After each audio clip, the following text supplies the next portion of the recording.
Good afternoon, everyone. My name is Simon Fune, and you're listening to the Bertie Roux live show here on a Tuesday afternoon at 4 o'clock.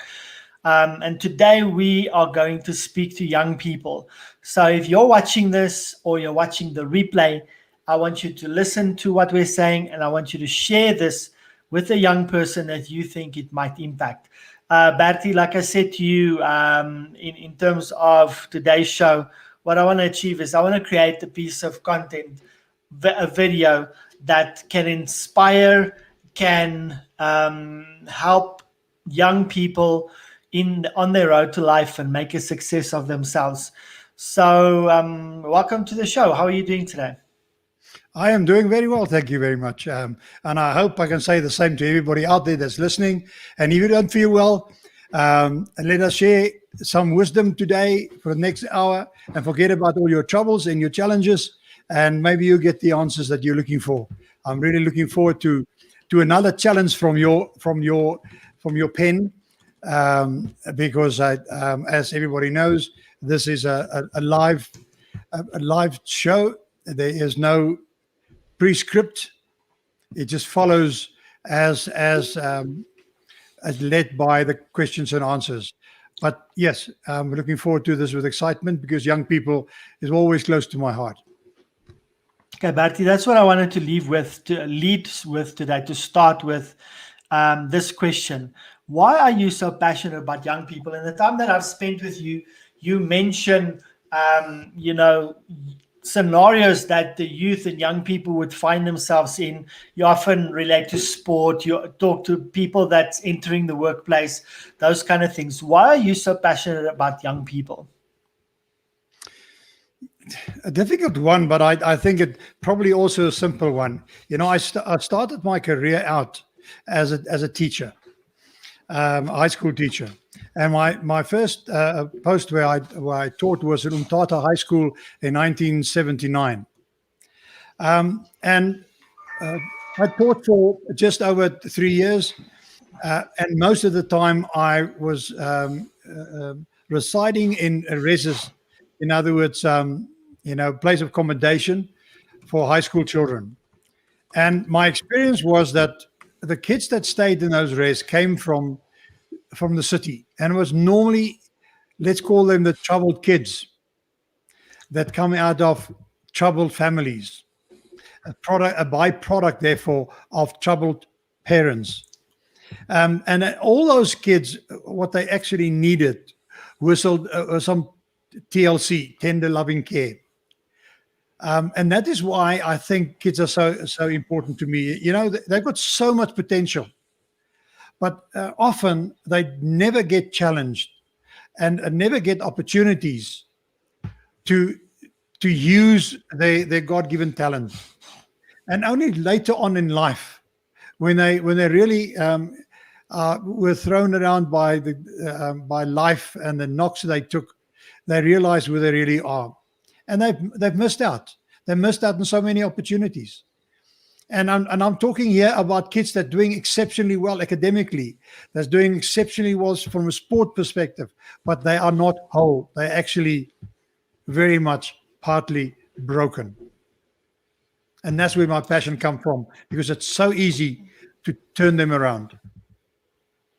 Now you're starting to speak my language, Bertie. So what are the components that make a young person successful? One, I can hear that you say it's wholeness. It's moving away from brokenness and fixing that. And that has a lot to do with their past, with their home environment, etc. What other components is involved in a young person starting out a successful life or a successful career? As you know, and we've shared it on air, I spoke live last a week, 2 weeks ago, Friday, 2 weeks ago, 29th.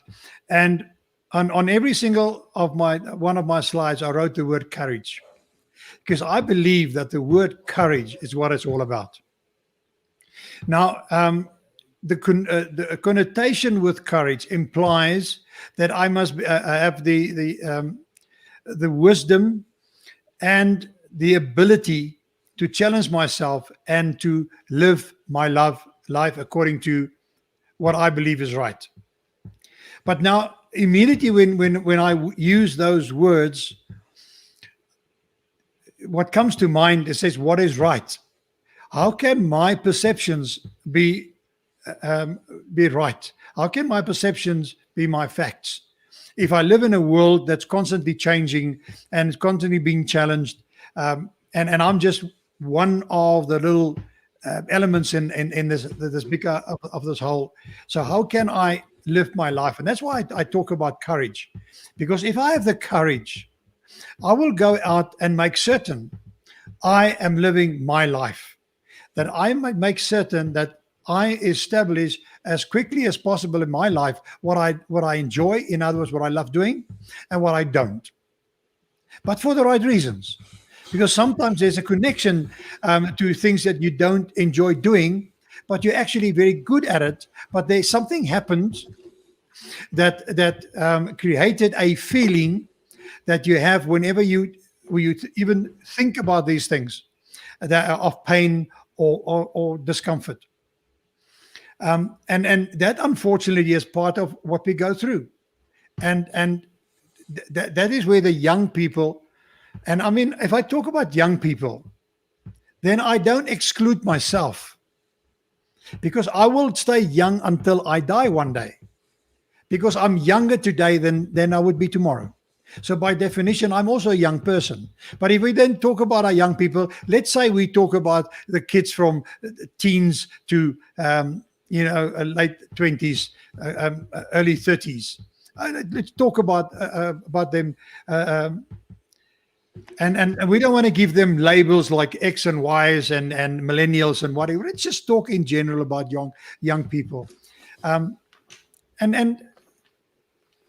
as I say, it's so difficult sometimes to relate and to talk, because what is really deep down there, what has troubled them, what's the cause, what's the reason they are smoking, they are using narcotics, they are abusing alcohol. What is the reason behind that?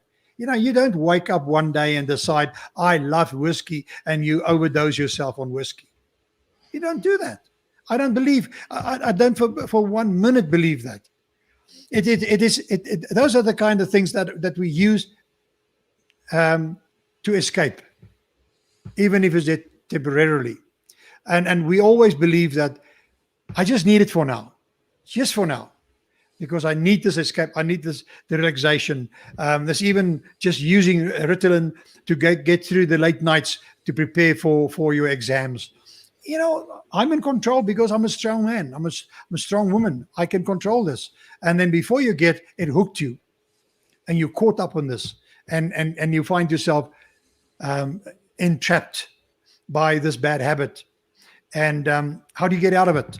Because we have experience of people that use these things, but we don't have experience of people that got through these things. But the young people have so little prospects today, and so how can they stay motivated, especially when they have this path of going into a career or a place, let's say from grade 10, grade 11, grade 12. Do I go to university?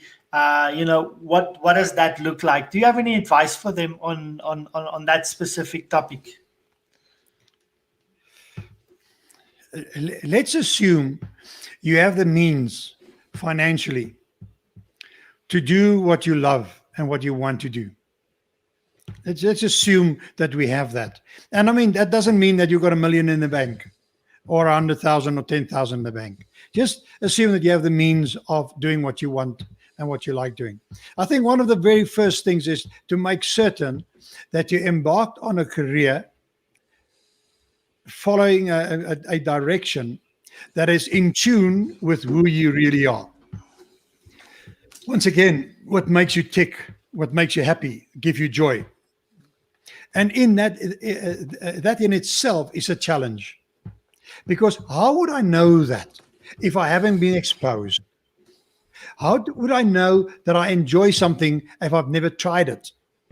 And the inverse, how would I know that I don't enjoy something if I never tried? Because what if I tried and I liked it? So jump out of an aeroplane, parachuting. What if I enjoy it, but I'm scared of heights? But just what if? So we don't get challenged like that, because sometimes the people around us, we don't have the time. And lately we are locked down. We have got curfews. Traveling was controlled, and so you couldn't get out there. You couldn't go get out to the bushveld, or just get out there to relax, to experience something else. Get away from the computer. Get away from the TV. So let's just assume I have the cash. Then the first thing I would do is I'll try my best to go to somebody to put me through a test in terms of what I love doing, not an aptitude test, not an IQ test, best at an EQ test, emotional equation test, to see how am I coping, so that I can establish what do I enjoy and why. Like I'm a Kubus-Knitting whole brain practitioner, and just doing a left and right brain exercise with people to make them understand why they like what they like, why they do what they do the way they do it, brings so much clarity and direction. Because just going to the university and get book education is not necessarily the answer. Many successful businessmen today and achievers has never gone to further than high school, and some of them didn't even finish high school. So education today is not all that important. It is what you love doing, and the commitment, and then the persistence to just push on and just make it work. Learn from your failures. Get up when you fall off the horse or the bicycle and get on and ride again. But as parents, we sometimes make mistakes where we're overprotective because we know what it's like to fall off a horse. So why do we allow our kids to go through it? Well, that's exactly where we make the mistake. If they learn it, not the hard way, if they learn it by themselves, if they say these words and the words in terms of where they want to go themselves, and not be put on their lips for them just to regurgitate it, then they will believe it, and they will live it. It's like coaching. Me as a coach, I am just a facilitator, but the coachee, person that's being coached, that is the person that come up with the answers and the reasons why, and help them to define their why. So it's really, it's a very difficult one. So often as parents, we guide our kids and we send them to university because we've been there. They study a degree, and they come out of the university and they still don't know what they want to do. Now, I don't herewith say that taking a gap year and just lie on the couch at home and watch TV is the answer. But still, there's also very programs that you can enroll your kid in, where they get exposure to things you probably never had the opportunity to give to them, so that they can gain that experience. It's like a Rotary exchange programs, and there's many exchange programs now. I'm certain that the dreaded COVID that put a stop to many of these exchange programs, but those things are extremely powerful and so enormously valuable. So to help guide our young people on what they should be doing, because it's so damn difficult. And I say it so often to people.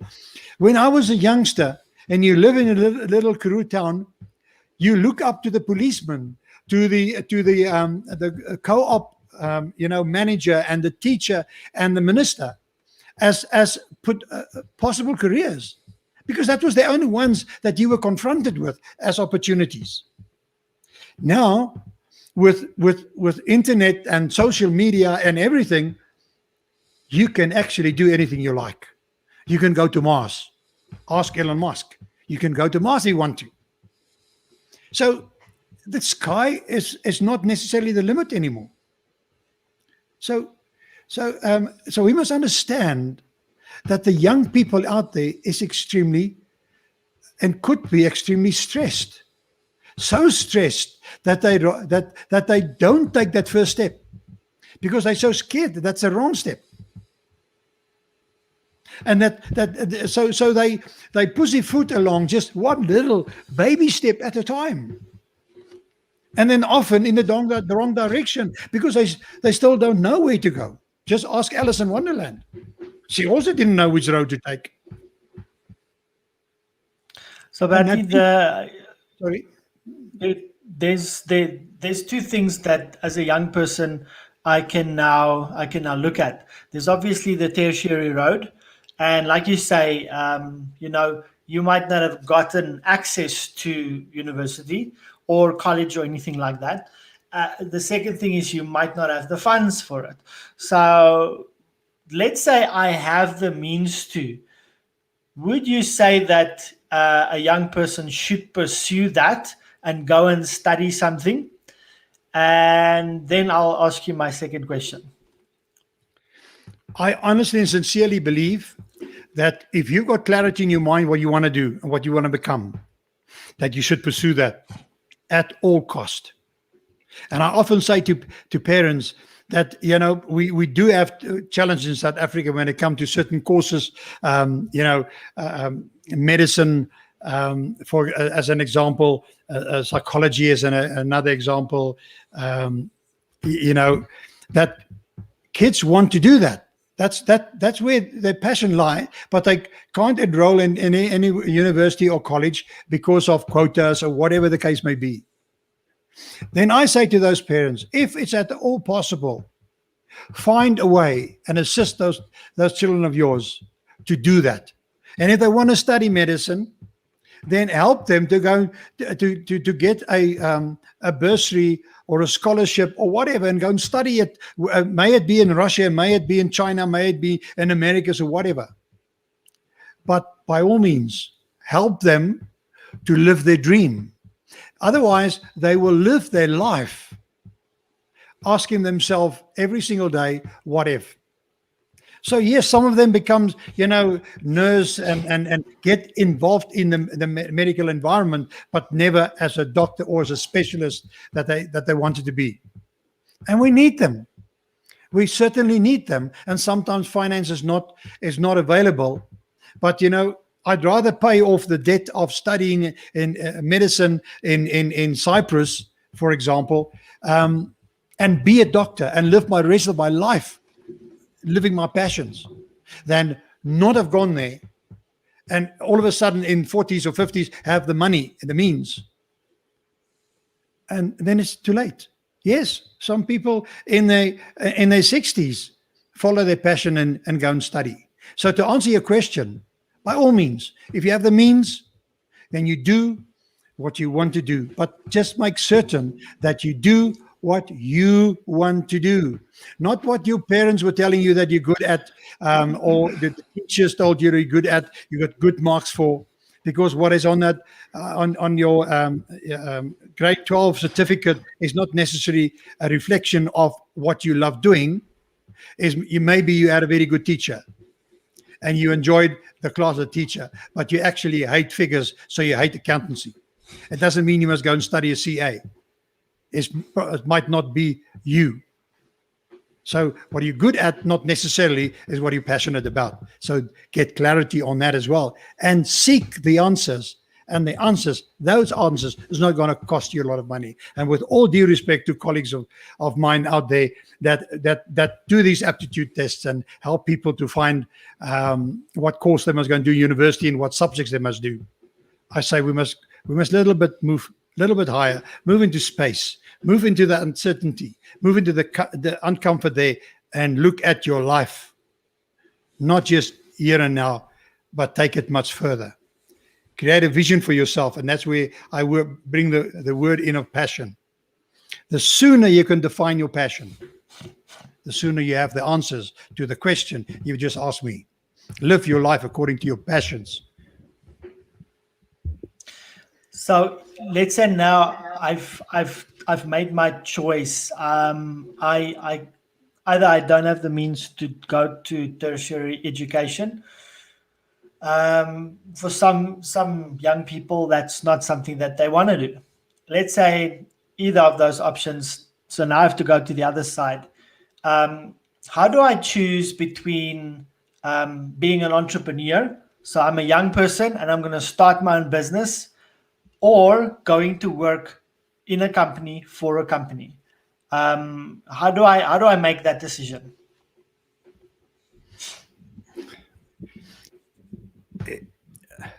Let me answer it this way. I've got the equation. Passion plus purpose equals prosperity. And I've just said, the sooner you find your passion, the sooner you'll find your purpose. And when you combine those two, you will be successful beyond any doubt, irrespective of what you're doing.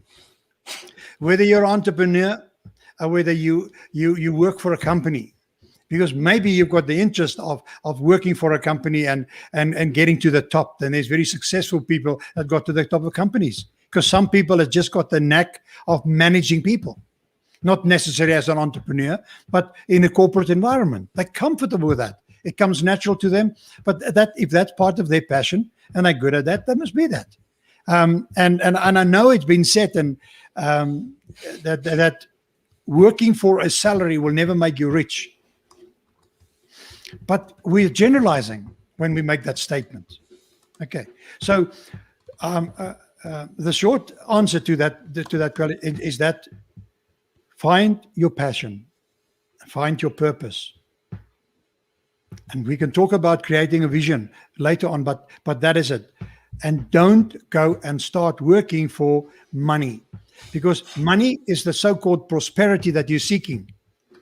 And money is not a motivator. It's a very, very short-term motivator. And we all know that. All of us that has been in managerial positions know that. So if you motivate people by giving them more money, you just casting, crumbs on the river. You're not getting the dividends that you want to.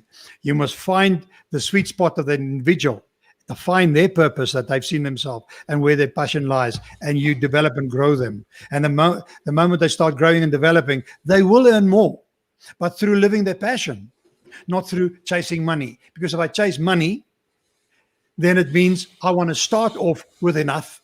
And what is enough? And then I'll always make certain when I work that I do get enough. And if I don't get enough from company A, I'll go to company B and I'll go to company C, because all I'm working for is enough money. But I still haven't been able to define what is enough money. And that's a wrong thing. If you set down that path, that's a road to nowhere. You have this thing that you always say, and I completely agree with you, that the other day I was in an interview and they asked me about, money and so kind of thing. And I said to them that, listen, if you follow your passion and you follow your purpose, and obviously those are things that you need to find out what that is. But if those two components is in place, you said yourself, passion, purpose, prosperity. And I said to them, if you follow your purpose and you're passionate about what you're doing, you're not going to have to worry about money or looking after yourself. Absolutely. Absolutely. That follows naturally. It follows naturally because it's not your focus area. It's interesting. Those things that we are focused on all day and all along, those are the things that drives us nuts. It drives us crazy because we are not getting it soon enough and quick enough and in big bulks enough. But if we just forget about it, we get it. Just ask Google. Just ask Google. You may think about something and you ask one question and all of a sudden you flood it with solutions from Google because they know what you're asking and where you're going. They almost are preempting your thinking, and they are just giving you all the answers. And that is what life is all about. It's like karma. If you put it out there, you ask the question, life, world will respond. but for the right reasons. You mentioned a little bit earlier about passion, etc., but let's delve a bit deeper into that. I would venture to say that there are some signs that you can look out for, which is going to point you towards your passion or your purpose, what you're passionate about, especially your purpose. And those might be, simple things like look at what you're really good at. What makes you excited? Why do you get up in the morning? What are some of those telltale signs that people can recognize or look out for that's going to point them towards their purpose and what they're passionate about? Yeah. I think one of the first awarenesses that's important to me is the fact that you must understand that you were born unique and gifted. And if you're going to look at other people continuously to find the answers to what is good and what is right, then that is the wrong path that you're following. You must look at the gift that you got, your differentiators that you must find. And that's not so easy. I mean, it's on a sport field. Sometimes it's easy to see it. You kick better with your right foot than your left foot. You understand it. And if you're a prop, you're not expected to kick with either feet. Because that's the fly-off job.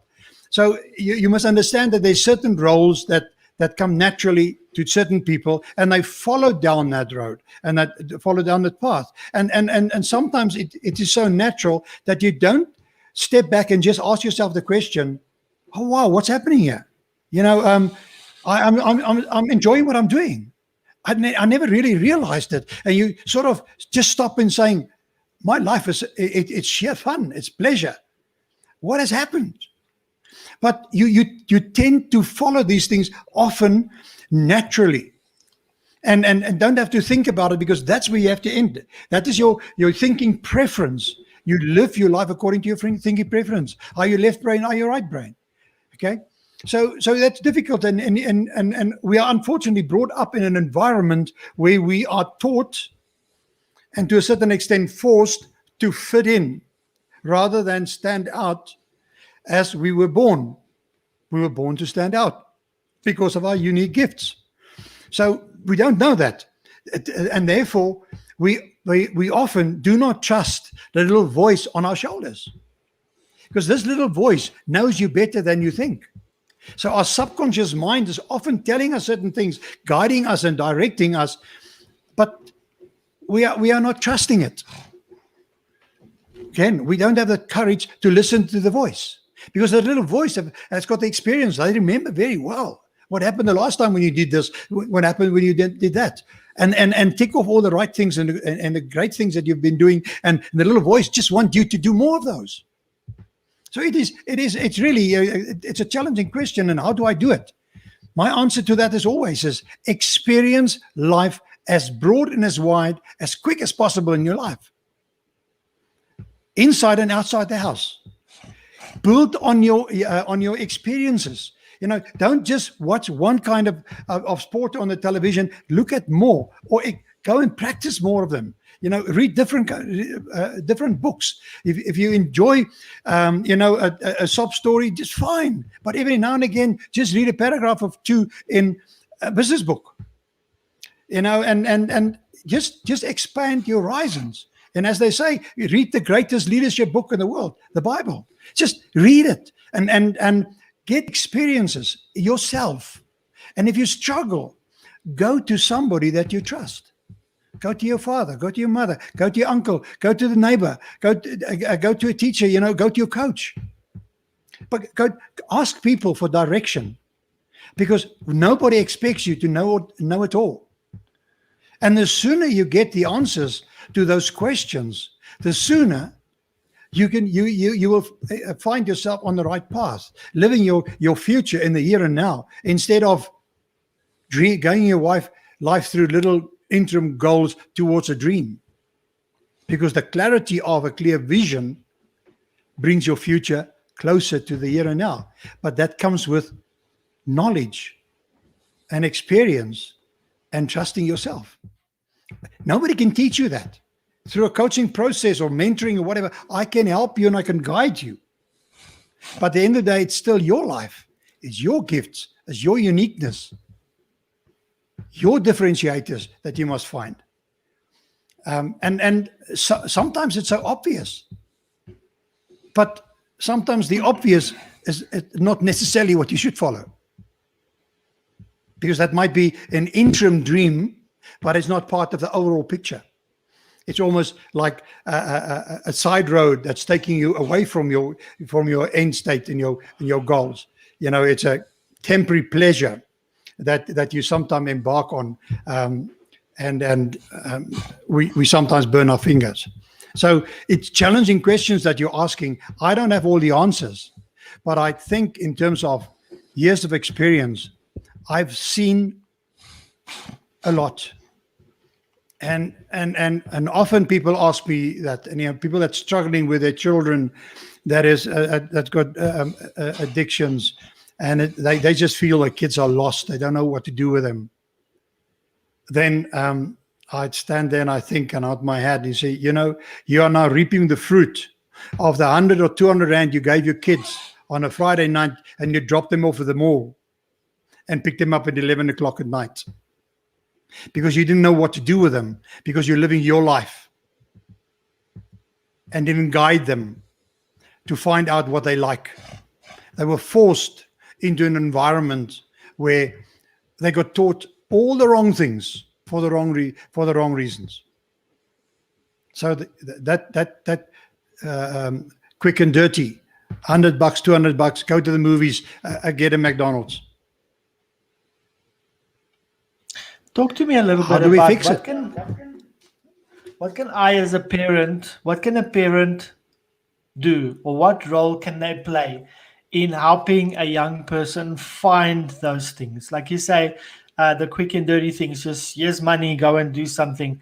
So I don't have to invest time into this. And you and I both know from our environments that relationships is spelled Time. And so, that I think is an important component, spending time with your children and in that process. So what are some of the things that I can do with them, and what can I facilitate for them to develop and discover their purposes and their passions? The immediate thing, the thing that comes to mind is saying, what enormous solution can I come up with that has this quick and dirty answer to your question?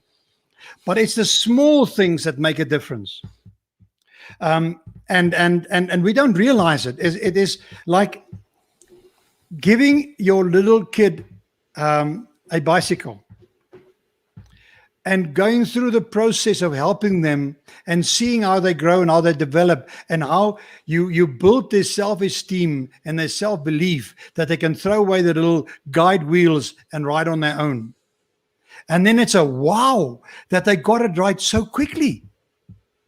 Because the expectation is when you're 2 years old, you do these kind of things, or 3 years old, you do that, or 4 years old. That is what somebody out there said, that is the norm. But the norm is not there for you. You're the exception. You're unique. So there's little things that one do. Get out there and just go hiking. It doesn't matter whether it's 1 kilometer or 2 kilometers. Go walk around the block. Even if you're tired and you had a tough day, just spend some time with them. Let them come with their little kick bicycle and scooter, and you go around the block. But we don't have the time. So yes, we give them educational toys, which is brilliant and fantastic.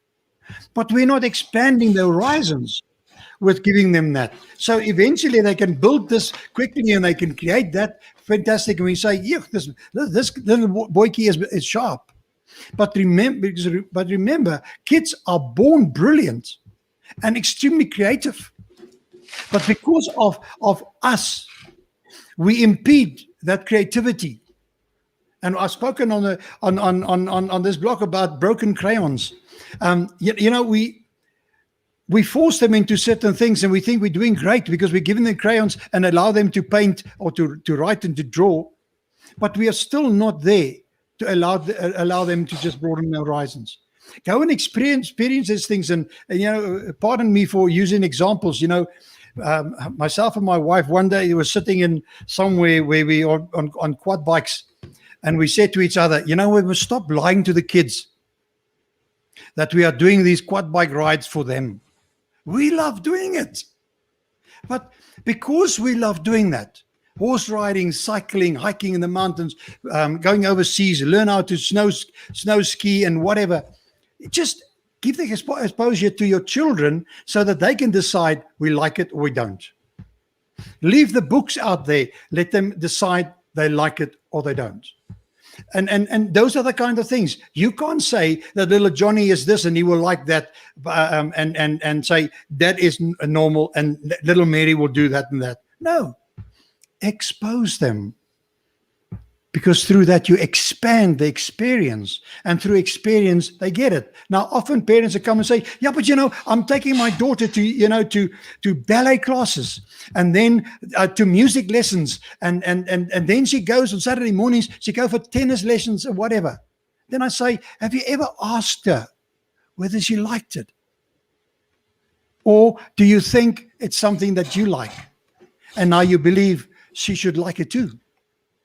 Maybe she doesn't like it, but because you're forcing it down her throat, she dislikes it, and she grow up disliking it so much that something that she could have been passionate about and really should have been passionate about, she never do.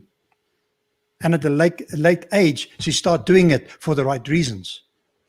So parents, we often do the right things, but for the wrong reasons.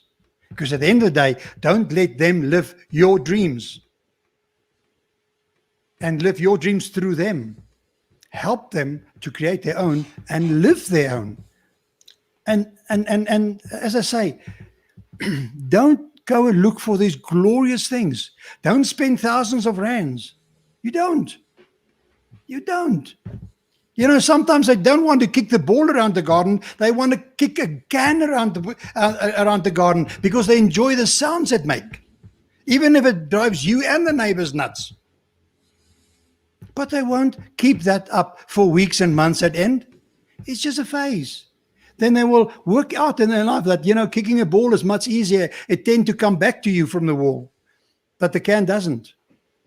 Stupid things, little things. And as we grow up and we start making decisions about our careers, those things forms the foundation of the decisions we make. And then we go into a different phase where our managers, people like myself and Ivan, need to start understanding these things and our roles of once again exposing these youngsters to opportunities, learning experiences to find where they want to go in life, because they may have gone to university because they enjoy IT, so they studied a BSc degree, information technology, but that's maybe a little bit of foundation. The sky's the limit when it comes to information technology. So where are they going? They're going to look at somebody, opportunities in the workplace, to me and you as managers, to mold them in a direction to find their passion in terms of what they are interested in and pursue that. Just think about all these businesses that started out in garages, where people are live their passions without money, and they created these fortunes. Bertie, before, as we land this talk, share with us some of the ways that you engage with young people to take them to the next level. There's a couple of things you've told me before and how you're working with them and so on. Talk to me a little bit about, are there one-on-one sessions that you do?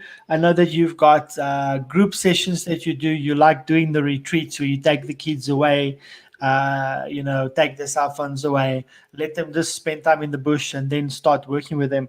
Tell me a little bit about that experience and how you work with them. Yeah, that links to really links to my passions, because one see how these kids develop. You take them away for a week, and you have, I call it educational learning in the morning and experiential learning in the afternoon. And you just see how they change. One of the simplest things that one can look at is leadership. The natural leaders that come to the fore and just not take control, but just making certain things flows and is much easier. The natural things, because remember the school system, when it comes to the selection of leaders, I can talk about that for ages. That's a pet, let's call it a pet hate of mine as an ex-teacher. But in any case, but that whole experience, I'd see the kids how they arrive in little groups, of cliques that they together, and they cry if they can't sleep in one place, and they can't sit at the same table, and all those kind of things. And then you go through this process, and you start teaching them about finding their own identity and trusting themselves and have the courage to live their own life. And you see how those groups break up and new ones are formed. And you realize how the kids come to the fore, how they blossom. Okay? And even when one do coaching, one-on-one coaching, that we often start with a brain profile, we can help the kids to understand why they do what they do the way they do it. I was in a house one day.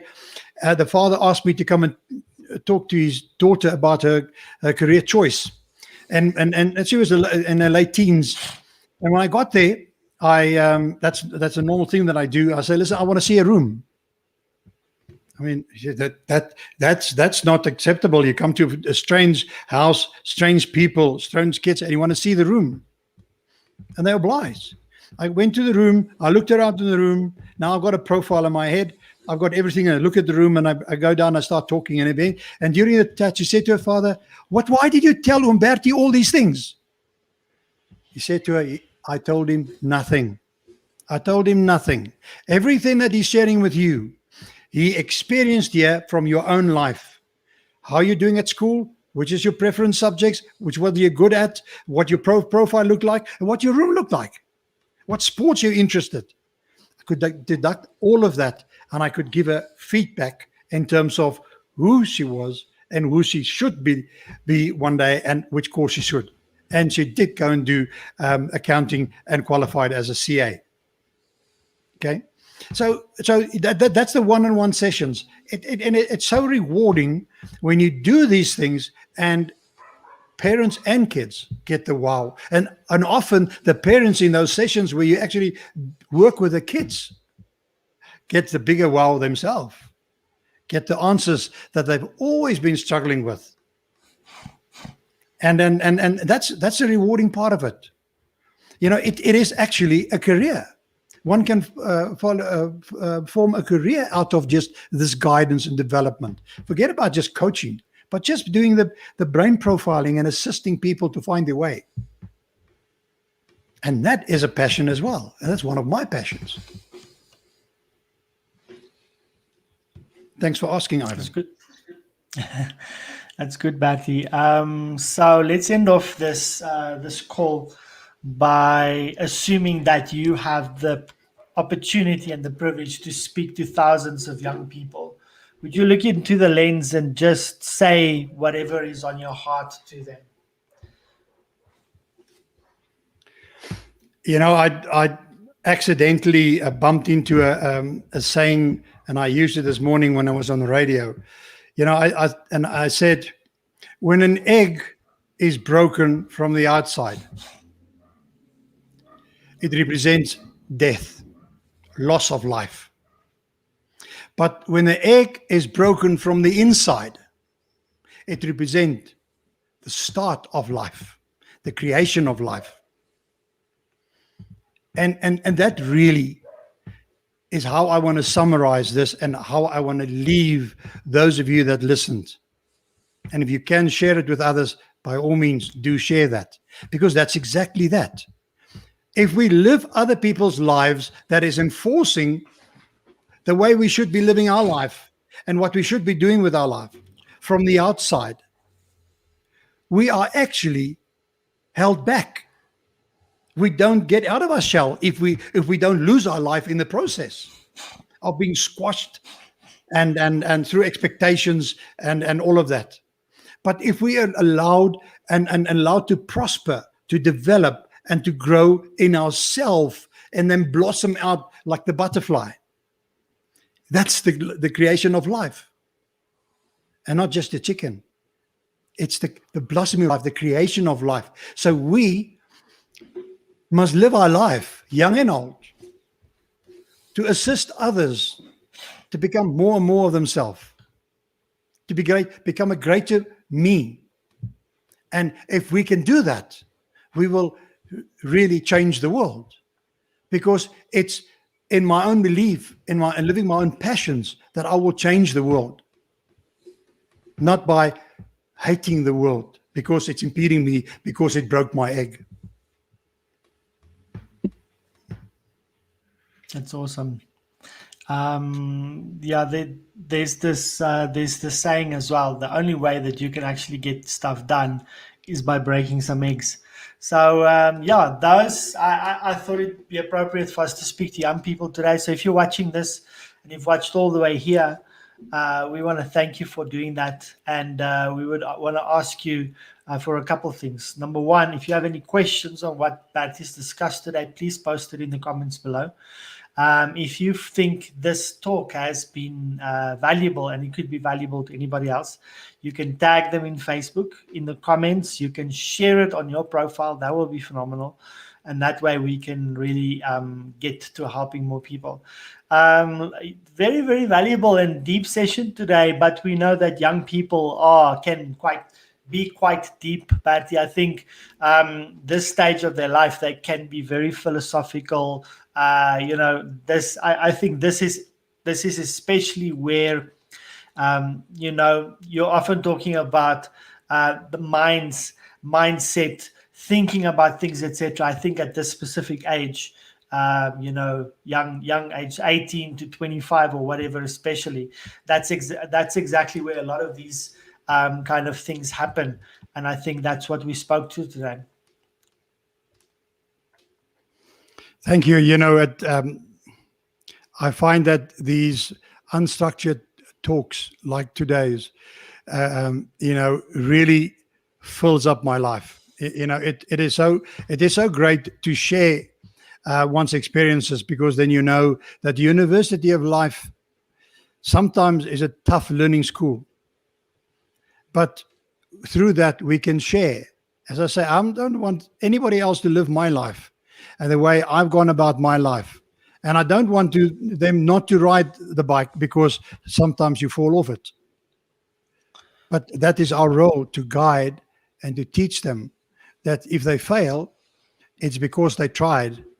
If you don't try, you'll never fail.